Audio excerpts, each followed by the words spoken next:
Buenas tardes, soy Antoni Trilla, soy médico, soy el jefe del Servicio de Medicina Preventiva del Hospital Clínic de Barcelona, soy catedrático de Salud Pública de la Facultad de Medicina de la Universidad de Barcelona. Antes de empezar esta sesión de streaming, quiero saludar a todas las personas del grupo BBVA que nos han enviado muchas preguntas, la verdad es que muchas preguntas y dudas, intentaremos resolver la mayoría hoy, si no podemos por el tiempo que ya les anuncio que desafortunadamente para los que trabajamos en hospitales es muy limitado, pero si las que nos queden pendientes ya las resolveremos.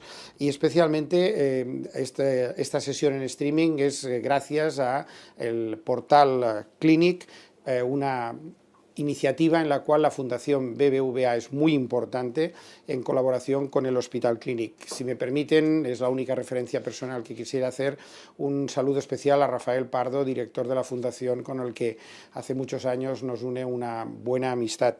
El objetivo de este portal es proporcionar información veraz a los ciudadanos, lo más científica posible, y se trata de hacerlo hoy a través de esta conexión en referencia, como no, a la epidemia de coronavirus. Ustedes han enviado varias preguntas, las hemos intentado agrupar en varios bloques. Voy a intentar resolverlas o contestarlas, aquellas que sé, y donde tenga dudas, pues así se lo haré saber también, porque una de las características de esta situación es que hay muchas cosas que todavía no sabemos con certeza, por lo tanto hay muchas incertidumbres. Vamos a empezar con las medidas de prevención del contagio. La primera pregunta hace referencia al periodo de contagio, si siguen siendo 14 días o es más tiempo. El periodo de contagio normalmente se calcula a partir del periodo de incubación, y el periodo de incubación actualmente para la mayoría, pero no para todos, en medicina nunca una cosa es blanca o negra, tenemos muchos matices de grises y nos hemos de mover por la mayoría. La mayoría son entre 5 y 7 días. El doble de esto son 14 días, por lo tanto se mantiene esta cifra de 14 días como periodo de incubación. Alguien puede salir de esta cifra y llegar a los 20 o 21 días, por supuesto, pero la mayoría son 14 días. La siguiente pregunta es una de las preguntas importantes porque complica notablemente el control de esta epidemia, que es si las personas sin síntomas, por tanto personas que están perfectamente bien, pueden transmitir el virus. La respuesta es sí.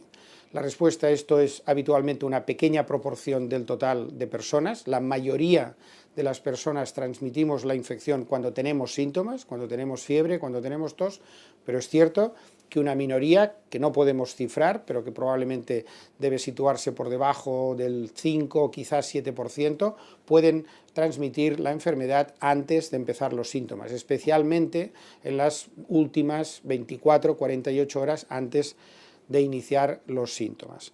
La tercera pregunta es derivada de esta. ¿El riesgo de contagio es mayor si se tienen síntomas? En principio sí, pero la carga viral que hay justo antes de empezar estos síntomas ya es suficientemente alta como para que pueda contagiarse, como hemos comentado, justo antes de los síntomas. Pero la mayoría es un contagio con síntomas, más síntomas significa habitualmente más carga viral.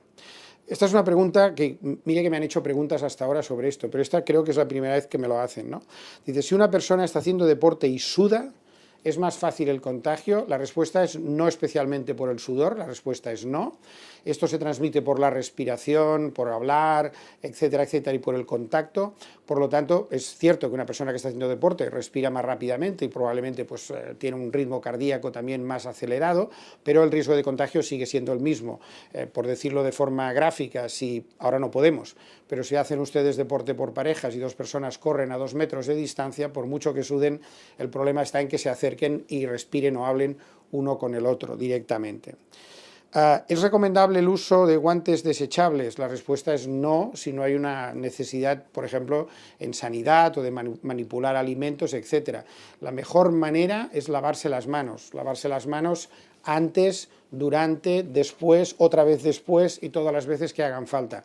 Y lavárselas con agua y jabón, siguiendo una técnica relativamente sencilla, y especialmente importante es el tiempo de lavado. Todos tenemos tendencia a poner las manos debajo del grifo, echar un poco de jabón, aclararlas y ya está.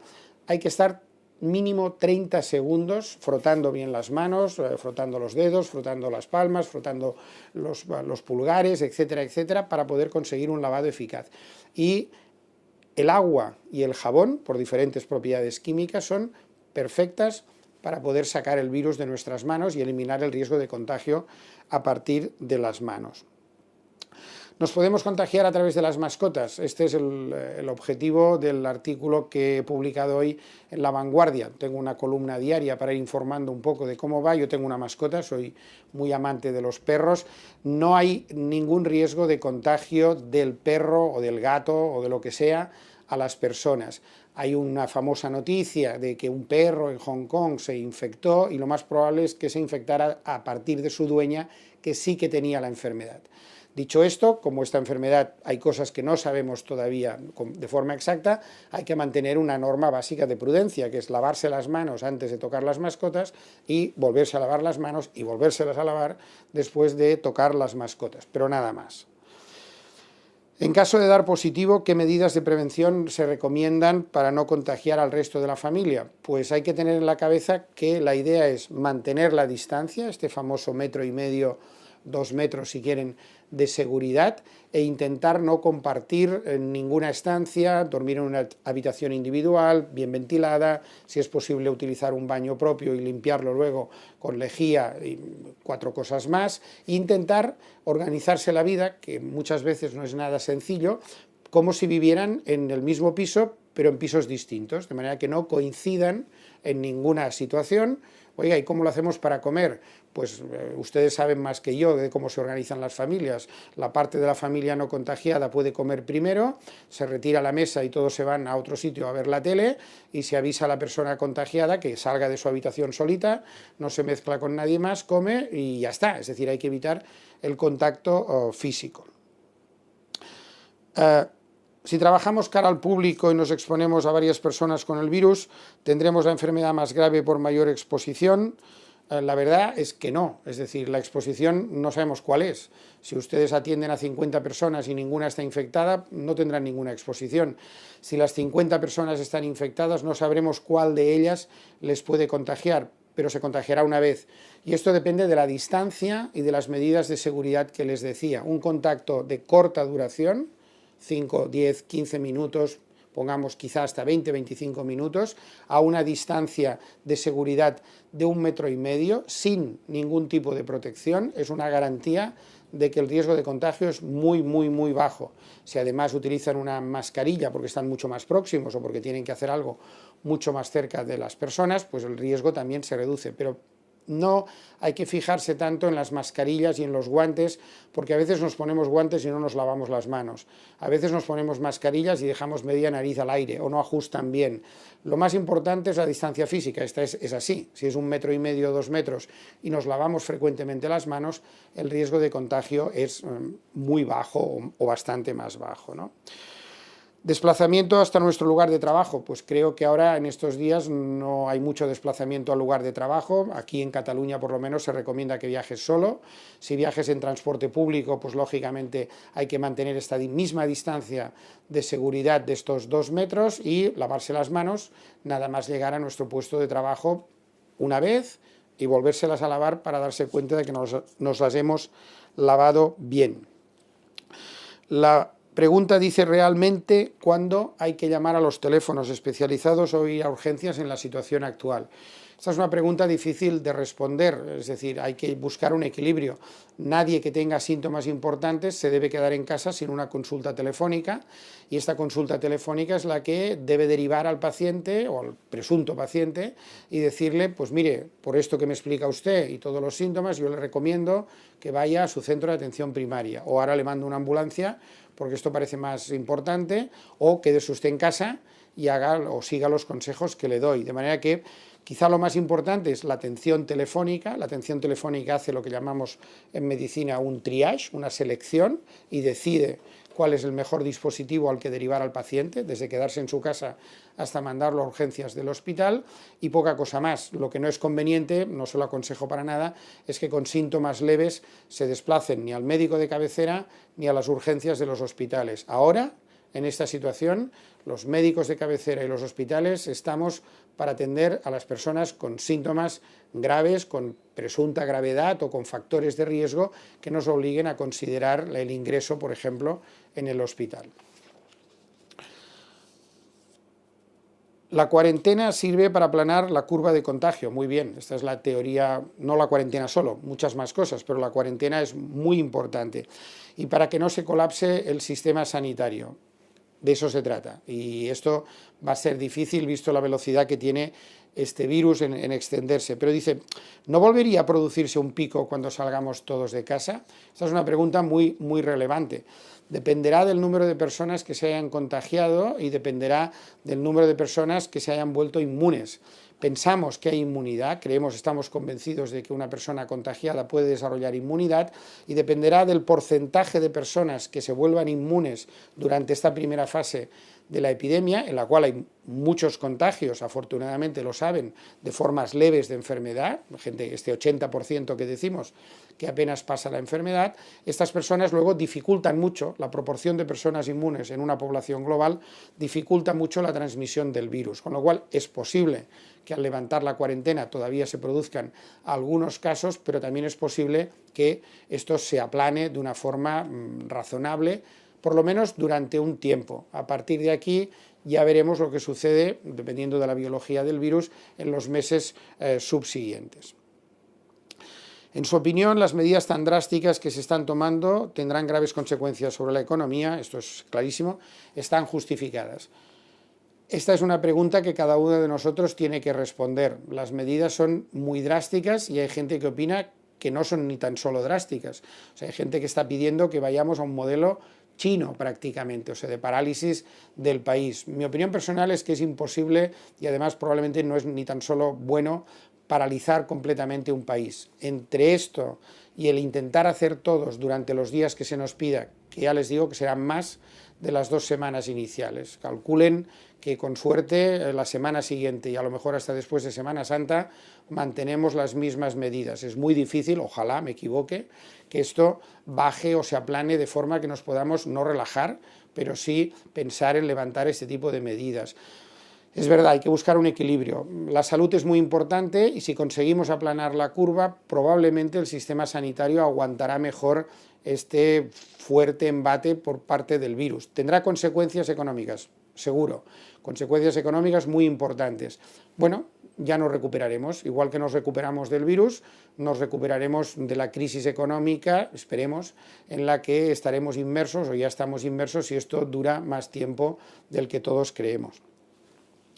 Vamos a la parte, digamos, doméstica. Los virus en las superficies y los objetos. Esto también ha sido controvertido. Al principio salió un estudio que hacía referencia a virus que no eran al respecto de cuánto tiempo se mantenía el virus viable o vivo en superficies, etcétera, etcétera. Y en concreto, básicamente, si las superficies son lisas y no porosas, plástico, metal, etcétera, etcétera, ahora ya hay un estudio con este mismo virus que dice que probablemente se puede prolongar durante unas cuantas horas. Es verdad que la carga viral al principio es alta, pero que después con el tiempo, por problemas físicos y químicos, el virus va perdiendo esta capacidad infecciosa, de manera que no se mantiene la misma carga. También se mantiene en el aire, tal como sabíamos, porque esta es la forma habitual de transmisión, aunque también las gotas, por humedad y por física, acaban cayendo y son precisamente las que contaminan las superficies. Sí sabemos que en la ropa no persiste durante mucho tiempo, en superficies porosas, y que lavar la ropa con normalidad es suficiente para acabar con el virus, igual que hasta cierto punto nos da relativamente igual cuánto tiempo persiste en las superficies, porque el truco para no tener este problema es simplemente limpiarse las manos, limpiar la superficie y volverse a limpiar las manos. Doctor, en este sentido insisten mucho en si perdura mucho el virus en monedas y billetes. Es comprensible en un banco, aunque yo creo, si me permiten, no me preocuparía tanto de los billetes. Los billetes también es lavarse las manos, no es una cosa que pueda transmitir especialmente este virus. Si se fijan, les he dicho antes que lo importante son las superficies lisas, no porosas. Para entendernos, persiste más en una tarjeta de crédito. Por lo tanto, si ustedes manejan tarjetas de crédito que no son suyas, que creo que no, porque ya les vemos poco, todos vamos a los cajeros con las tarjetas, esto es una buena cosa para reducir el riesgo de transmitir infecciones. Los billetes poco, hay que lavarse las manos, poco nada, la transmisión. Las tarjetas de crédito sí que podrían ser una fuente donde persistiera algo más tiempo el virus. Las compras online son peligrosas, hombre, depende uno de lo que compre, lógicamente, ¿no? Básicamente, pero a partir de aquí, ¿hay virus en el paquete? No razonablemente, es cartón, estas superficies son porosas, pero de nuevo lo mismo, es que no sé si el paquete viene contaminado. Pues muy bien, lávese usted las manos, abra el paquete, vuelva a lavarse las manos antes de tocar el objeto que hay dentro del paquete y deseche el paquete y lávese las manos. Oiga, 3 o 4 veces lavarme las manos para abrir un paquete, pues sí. Aunque me ha dicho que no hay virus, bueno, perfecto, pero mejor lavarse las manos, ¿no? Comer alimentos porque puedan contener el virus en su superficie. Bien, no tanto porque alguien los haya tocado en el supermercado, esto parece bastante menos probable, sino es la misma situación de proximidad. Si yo estoy comiendo a corta distancia con alguien y esta corta distancia es suficiente para que mis secreciones, que estoy infectado, lleguen al plato del vecino que está a 50 centímetros en una barra, por ejemplo, podría ser que el alimento se contaminara y en el momento de tener contacto con las mucosas pudiera contaminarse. Es poco probable, no es el mecanismo habitual de transmisión, hay que considerar que el alimento es una superficie, si estuviera muy caliente pues esto es todavía menos probable, pero la solución de nuevo sigue siendo la misma, no compartir mesa, estar a una distancia suficiente de una persona que sabemos, por ejemplo, que puede estar infectada o que está infectada. Vamos a la parte médica, los síntomas y signos. Dice, ¿siempre se tiene fiebre cuando tienes coronavirus? La verdad es que no. El 80-85% de los casos tienen fiebre, no demasiada fiebre, no se crean tampoco que la temperatura sube mucho, pero hay un 15-20% de personas que pueden no tener fiebre. Los otros síntomas más frecuentes son una tos seca, una tos sin producción de esputo, malestar general, dolor de cabeza, dolor de garganta y poca cosa más como preguntaban, Si soy asmático, ya sé los síntomas que tengo, cuando me falta el aire, cuando empiezo a oír las sibilancias, que llamamos nosotros, los pitos, cuando tengo un posible ataque de asma. ¿Cómo puedo saber si tengo coronavirus? De entrada no lo puedes saber, pero si esto es un ataque de asma clásico, es un ataque de asma. Y si tiene fiebre y entonces la cosa se complica y empieza a tener sibilancias, los pitos, pues entonces tiene que consultar obviamente con su médico para que decida cuál es la mejor opción para gestionarlo, ¿no?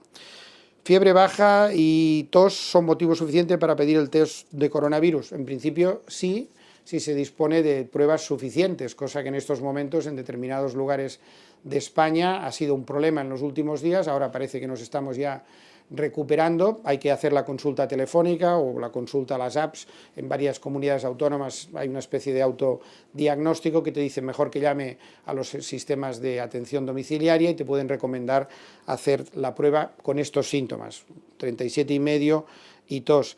Para aislarse y dejar de ir a trabajar, de entrada si le recomiendan hacerse la prueba es que sí, seguro, y si no, en las actuales circunstancias también lo más recomendable es que una persona que tenga síntomas, si no está ya en su casa, se quede en su casa, esté aislada por precaución y por lo tanto tampoco debería acudir a trabajar. Lo consultan con sus jefes o con los servicios de prevención de riesgos laborales, pero en principio una persona con síntomas y más en esta época que estamos confinados, la mayoría de nosotros es mejor que aumente las medidas de autoprotección. Es verdad que los pacientes asintomáticos son los mayores propagadores del virus, no es verdad, la mayoría son los sintomáticos, lo que pasa es que los asintomáticos son los que no vemos y si no los vemos no los podemos detectar y no los podemos aislar, por lo tanto en estas horas o días antes de transmitir o algún paciente que pueda transmitir el virus durante toda la enfermedad sin tener síntomas, estos son un problema y lo que hacen es aumentar el número de contagios, pero los que más contagian, el número más importante, son las personas que tienen síntomas. Embarazadas, bien, las embarazadas siempre son una preocupación especial para todos nosotros y obviamente para toda la sociedad, ¿no? Los datos de que disponemos de esta infección, de esta enfermedad, la COVID-19 famosa, en embarazadas no son demasiados. Las series en China, a pesar de que incluyen decenas de miles de pacientes, no hay demasiadas embarazadas, y vamos a intentar responder a dos o tres cosas que son las principales. Una mujer embarazada puede sufrir la enfermedad, sí, igual que la población general. ¿El hecho de estar embarazada supone un riesgo mayor para contagiarse? Respuesta no. ¿Supone un riesgo mayor para sufrir formas más graves de enfermedad? No lo sabemos porque en general, por diferentes problemas, las embarazadas que tienen algunas enfermedades febriles, especialmente enfermedades pulmonares, puede ser que tuvieran un cierto riesgo, un pequeño riesgo más de sufrir alguna complicación pulmonar, pero no especialmente significativo, no como la edad o no como sufrir una enfermedad cardiovascular. La pregunta más importante que preocupa a las madres es: ¿puedo transmitir la infección a mi hijo, al feto? Básicamente, la respuesta, con los datos que se tienen, es bastante contundente. No hay ninguna evidencia de la transmisión del virus COVID-19 de una mujer embarazada al hijo que lleve dentro. Esto es que no, el hijo nace sin el virus. Hay algún caso, que es lógico, si la madre está infectada en el momento del parto, hay el parto y luego se coge al niño, se pone encima de él, le tose, etcétera, etcétera, etcétera, puede contagiar, igual que puede contagiar a otras personas, al niño, pero no por lo que denominamos transmisión materno-fetal a través de la placenta. Este virus no se transmite. La siguiente pregunta tiene que ver con esto. En el periodo de lactancia, ¿se puede transmitir este virus al bebé con la lactancia materna? También con pocos datos, o sea, hay pocos datos en embarazadas, también hay pocos datos de mujeres lactantes. Hoy por hoy no hay ninguna contraindicación para mantener la lactancia materna porque el virus no parece existir en la leche materna. Sí que es importante las medidas de higiene, lavarse las manos antes de dar a mamar al bebé, evidentemente si se tiene tos o cualquier cosa, pues ponerse una mascarilla o intentar no toser encima de la cara del bebé y poca cosa más, de manera que en principio hay que consultar con el pediatra, pero no es una contraindicación para seguir dando la leche materna, que por otra parte tiene muchas propiedades beneficiosas para los niños, ¿no? ¿Qué precauciones tienen que tomar los que denominamos grupos de riesgo? Personas de edad muy avanzada, personas que tienen enfermedades cardiovasculares, personas que han sido sometidas a un tratamiento de quimioterapia, trasplantados, diabéticos, inmunodeprimidos, etcétera, etcétera, etcétera. Las precauciones especiales, yo, si quiero ser, y me gustaría ser muy pragmático, son las mismas que toda la población general, mucho más estrictas y mucho más exageradas. Es decir, las personas de edad avanzada se tienen que mantener lo más aisladas posible. Más aisladas no significa que por muchos medios, teléfono, videoconferencia, etcétera, etcétera, no deban estar en contacto permanente con ellos, solo faltaría. Y si hay que llevarles algo, se lleva. Y si se abre la puerta y le tienes que dar una bolsa de pan, pues a 1,5 metros de distancia y estando poco tiempo, mucho mejor. Sí que es verdad que reuniones familiares con personas de edad avanzada o personas de riesgo, todo esto formalmente desaconsejado, ya no podemos técnicamente, pero porque estamos cuarentenados o estamos todos, se nos recomienda quedarnos en casa, pero yo diría que en este grupo de más riesgo, más precauciones, las mismas precauciones, pero más estrictas, más exageradas si quieren, durante el tiempo que dure esta situación, ¿no? El protocolo previsto para los casos leves, pues también dependerá de cada comunidad autónoma, pero entiendo que en Madrid y en Cataluña es lo mismo, quedarse en casa 14 días y preguntan y ya está. 14 días aislado y ya está. 14 días en casa no significa hacer vida normal. Si estás con síntomas así, es que no saben lo que tengo, ni siquiera saben si tengo esto, correcto, pero hay que aislarse. Cuando volvamos a poder hacer pruebas, cuando tengamos capacidad de hacer de nuevo las estrategias que recomienda básicamente la OMS en esta situación, podremos afinar un poco más. Pero hoy por hoy, una persona que le recomiendan es posible que tenga esto, se tiene que ir a casa y se tiene que aislar como si lo tuviera. Recuerden, si intentamos parar esta epidemia, no es tanto ya primero, no es vienen de fuera y nos contagian, nada. Estamos aquí con el virus conviviendo con él, el problema es que no nos contagiemos unos a otros y la manera mejor de no contagiarnos unos a otros es pensar que cada uno de nosotros está ya contagiado, para entendernos, y hacer todos los esfuerzos para no contagiar a los demás. Este es el marco mental para intentar entender por qué tenemos y por qué estamos recomendando hacer todas estas cosas, para reducir los contagios, ¿no? Fundamentalmente. Bien, casi estamos, si me permiten.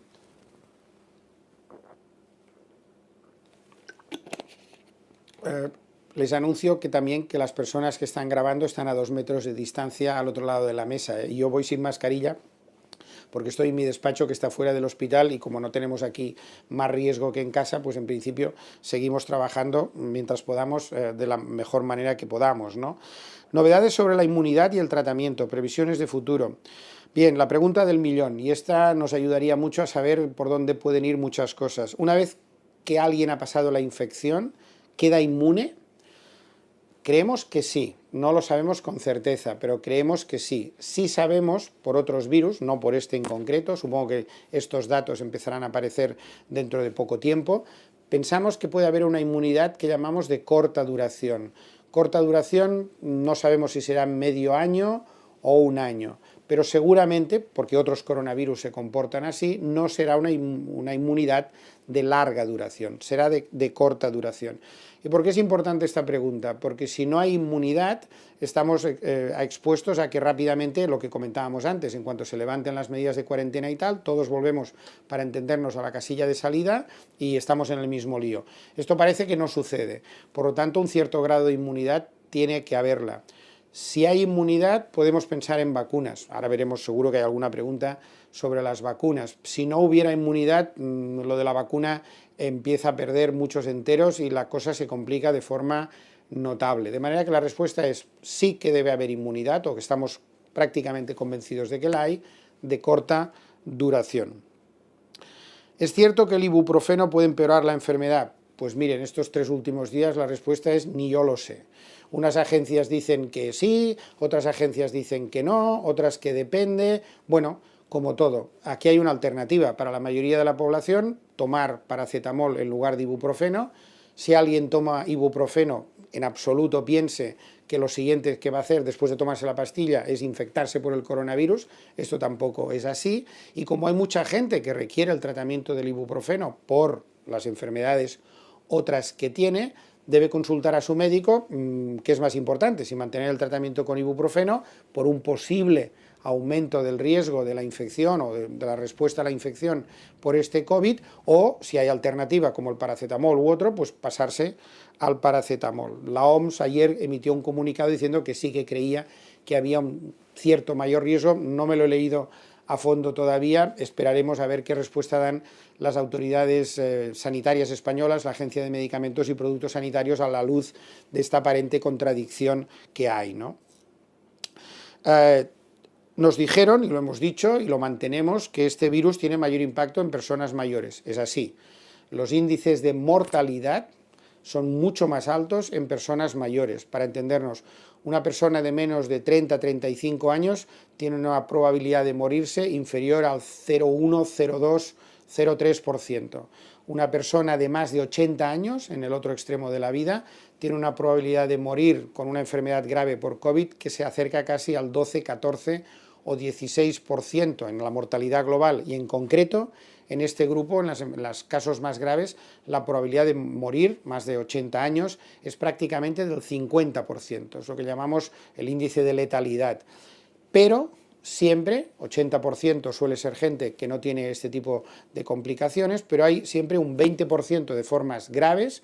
Graves no significa acabar en la UCI intubado y ventilado, esto es posible y de hecho hay muchos pacientes así, pero grave también significa ingresar en el hospital por una neumonía.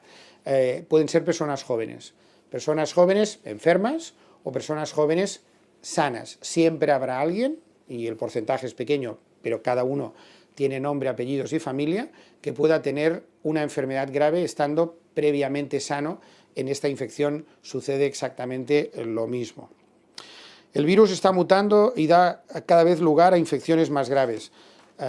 Los virus siempre mutan, pero las mutaciones que hacen normalmente son mutaciones pequeñas, adaptativas, que no tienen una especial trascendencia. De hecho, la contraria a esta pregunta es más probable. Conforme el virus va mutando, se va adaptando mejor a la especie humana y de hecho lo que más le interesa al virus es transmitirse fácilmente y no causar una enfermedad muy grave. El resfriado común es un buen ejemplo. Nos contagiamos muchísimas millones de personas cada año, no nos produce nada más que 5, 6, 7 días de malestar general, pero no nos mata. Esto para el virus es fantástico porque se puede ir propagando muy fácilmente. No necesitamos, créanme, no necesitamos que el virus mute para que se vuelva más letal. Este es un muy mal bicho, especialmente para las personas de mayor edad, y ya tenemos bastante con lo que tenemos. No hay ningún dato que haga pensar que estemos asistiendo a una mutación que tenga una mayor gravedad o una mayor letalidad. Con el virus natural y sus pequeños cambios, para entendernos, ya tenemos bastante. ¿Es cierto que el virus desaparecerá en verano? No lo sabemos. Es bastante probable que el calor ayude a reducir el número de casos, esperemos todos que esto sea así, especialmente en un país como España, donde seguramente las condiciones de temperatura ya mejorarán a partir de dentro de pocas semanas. ¿Podemos ir haciéndonos a la vida de que para junio ya podremos volver a llevar una vida normal? Si me permiten, después de esta epidemia costará mucho volver a llevar una vida normal y creo que hasta cierto punto, si la superamos bien, es bueno que no volvamos a una vida normal. ¿Y qué significa esto?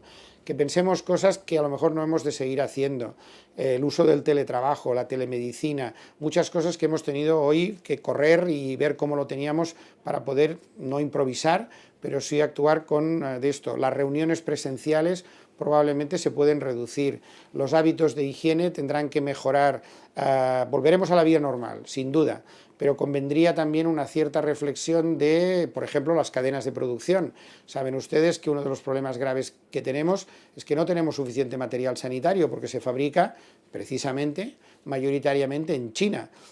¿Nos podemos permitir ser tan interdependientes unos de otros que algo pasa en un país y luego resulta que las consecuencias las pagamos todos 2 meses más tarde? Una cierta reflexión será buena, especialmente, y si me permiten, aunque esto dirán, hombre, barre para casa, toca. Hay que reforzar el sistema sanitario, hay que reforzar e invertir en investigación, en métodos tecnológicos para hacer mejor el seguimiento de contactos, en los servicios de vigilancia. Esta no será la última epidemia, afortunadamente, han habido muchas epidemias a lo largo de la historia. Cuando venga la siguiente, que no tenemos ni idea de cuándo vendrá ni cómo aparecerá, pero seguro que habrá otra epidemia en el futuro, tendremos que estar todos más concienciados, y más preparados. Y la última dice, ¿en cuánto tiempo se tendrá una vacuna? Pues en teoría, haciendo caso a los plazos que tenemos establecidos para que se pueda demostrar que la vacuna es segura y que la vacuna es eficaz, en el mejor de los casos estamos siempre hablando de 12 meses, quizá 18 meses. Pero si esta enfermedad avanza de forma rápida, también avanza de forma muy rápida el conocimiento y, por otra parte, la información. La información, créanme, si me permiten un consejo, ahora continuaré hablando de la vacuna, es intenten desconectar de la avalancha de información que tenemos, intenten desconectar de los WhatsApps, que esto es cierto, mira lo que dicen, ahora fíjate, ahora viene una teoría por aquí, ahora viene otra teoría por allá. Se puede uno fiar más o menos de las autoridades sanitarias, y las autoridades sanitarias, como todo el mundo, cometemos errores, pero hay que fiarse de las fuentes oficiales, hay que fiarse de la ciencia, son los que tienen todos los datos, son los que mejor pueden interpretarlos y después dar las recomendaciones, y se lo digo porque ayer y hoy han salido 2 noticias de que en China ya estaban a punto de ensayar la vacuna. Esto es si fuera una noticia, sería la noticia mejor, independientemente de cómo acabe este prototipo de vacuna, pero es extraordinaria la rapidez, tanto una compañía norteamericana que dice que también cree tener un compuesto que puede acabar siendo una vacuna. Estas son buenas noticias, pero son noticias del primer capítulo. La historia de la vacuna debe tener 6 o 7 capítulos como mínimo, si es segura, si es eficaz, cómo la vamos a administrar, cómo se va a fabricar, las garantías de calidad, cómo la damos. Estos capítulos no se pueden saltar, no se puede leer el final de la novela porque la vacuna se pone a personas sanas y por lo tanto tenemos que garantizar que no produce ningún daño y que protege de esta enfermedad. ¿Tendremos vacuna? Creo que sí. ¿La tendremos para esta temporada? Con toda probabilidad, no. Por lo tanto, el mejor consejo que les puedo dar antes de despedirme es quédense en casa, no se contagien unos a otros, piensen que están contagiados y lo que tienen que hacer es no contagiar a los demás, tómenselo con calma, tengan mucho ánimo, sé que es difícil, intenten ayudar a que el sistema sanitario no nos colapsemos y que por tanto podamos dar la atención suficiente a las personas que más lo van a necesitar, que lo están necesitando ya. Muchos ánimos entre todos y la vida volverá a la normalidad en algún momento y esperemos estar todos no, pero una inmensa mayoría de nosotros aquí para poderlo seguir celebrando. Me gustaría, doctor, con estos últimos consejos, pues transmitirle que nos han dicho desde el grupo BBVA, pues que le traslademos el agradecimiento por su disponibilidad y por este encuentro digital y que les ha resultado muy útil. Me alegro. Tenemos todos muchas dudas, no se crean. Esperemos que poco a poco las podamos ir resolviendo. Mucha suerte a todos, mucho ánimo y de nuevo, muchas gracias.